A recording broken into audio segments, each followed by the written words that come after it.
Hi everyone, welcome back to my channel. It's been a long time, but I just want to come back on here and wish everyone the best and hope you are continuing on in your journey of recovery from the Jehovah's Witness organization. I want to come on and touch on the recent claims or the cases against the Jehovah's Witness organization. I should say the CSA cases against the Jehovah's Witness organization, whereas a number of its members in Pennsylvania, USA, I believe, have been arrested for crimes against or abuse against children.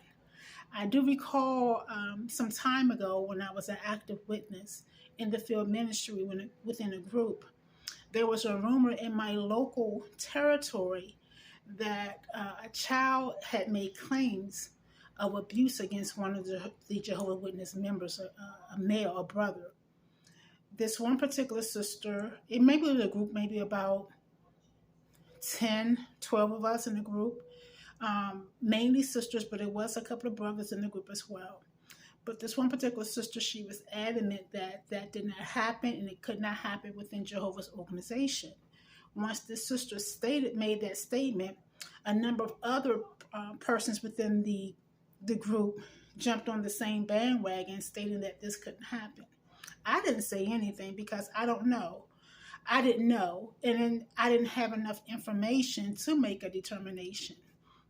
But hearing these recent cases against the organization and its members, it brought back to my memory of that particular time in the ministry.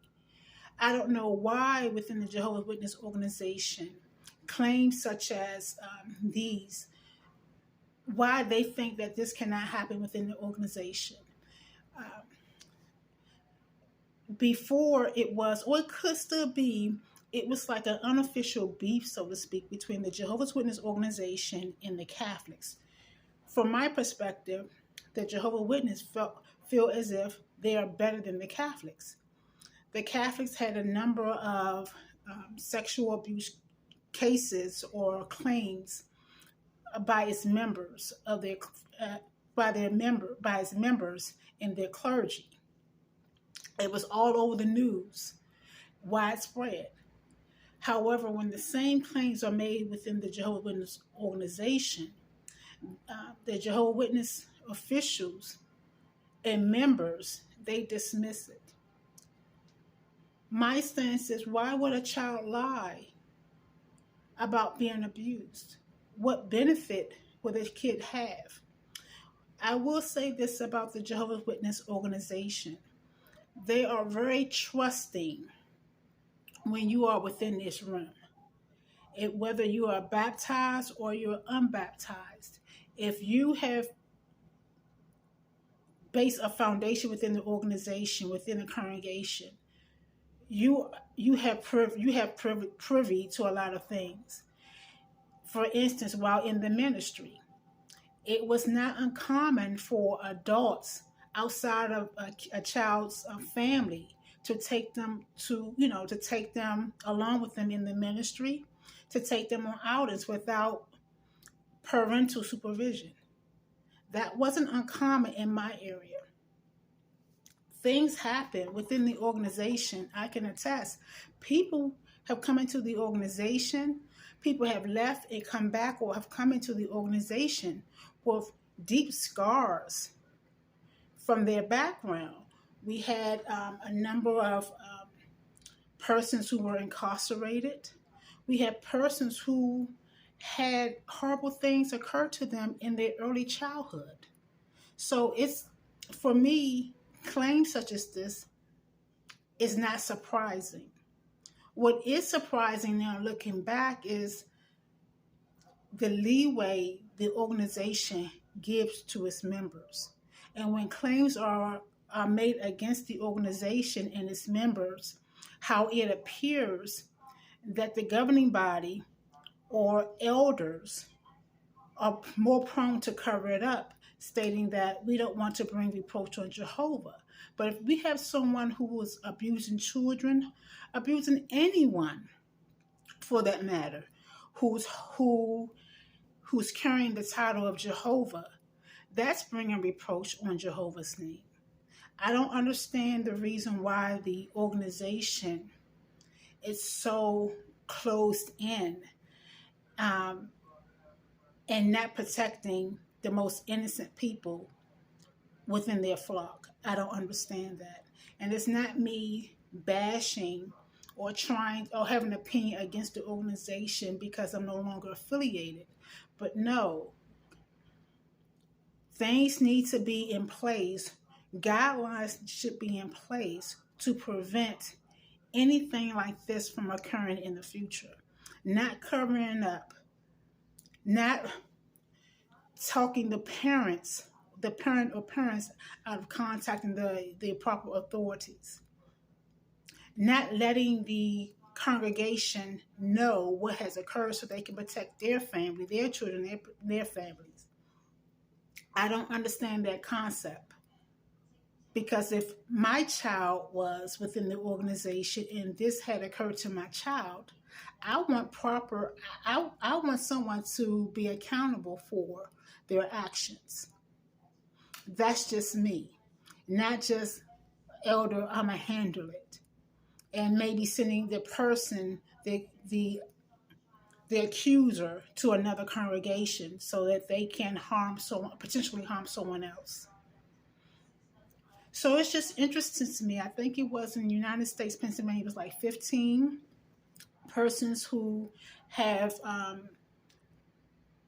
who are facing charges or indictments. And just imagine that was just one state, maybe one particular state in the United States. How many other cases there have been or there are that still has not come to surface? It's just something to think about. No organization, no religious organization is perfect. I'm not saying that. But what I am saying or suggesting is that the Jehovah's Witness organization should come up with some other perimeters to prevent this or to limit this from happening in the future. When you abuse a child or anyone adult, it can have long-term effects on an individual. It's not just the person, the victim. Sometimes the victim becomes the abuser themselves. And if it is common practice for those in authority to not take any precautions or not to get any help for the individuals who was allegedly abused, the cycle can continue on from generation to generation to generation. I don't know how the organization will fix it. There are cases coming out the woodwork now, which is a good thing because things like this should not be hidden, should not be swept under the rug in no means at all. People need to know what's going on within their immediate circle, their congregation, as well as their territory and things that's going on nationwide or worldwide within the organization. So it's nothing wrong with persons coming forward and giving their story or revealing the skeletons within the closet. I hope we get resolved. I don't know how or when. I hope the individuals, the abusers, the victims, I would say, I hope they get the necessary treatment and help. I hope the organization back those individuals with the needed counseling and support that they need and they will require.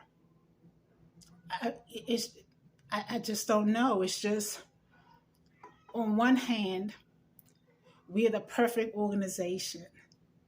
There's no organization better than us. No, there's no other organization like us. But some of the practices are the same as other religious organizations. So how are you better? And it's not a competition in no way or shape or form. I don't believe that's a better one religious organization is better than another. I don't believe that. There are pros and cons with everything. But what I'm stating is that when there are visible things that are occurring within the organization, as the officials within the organization or the governing body within the organization, it is their duty to rectify the problem as quickly as possible and not cover it up, not throw away documents or stray documents relating to incidences that have occurred within the organization against these kids. So that's my time today. I hope everyone is doing well in your journey. I will try to bring more videos to you guys for encouragement. Until next time, take care.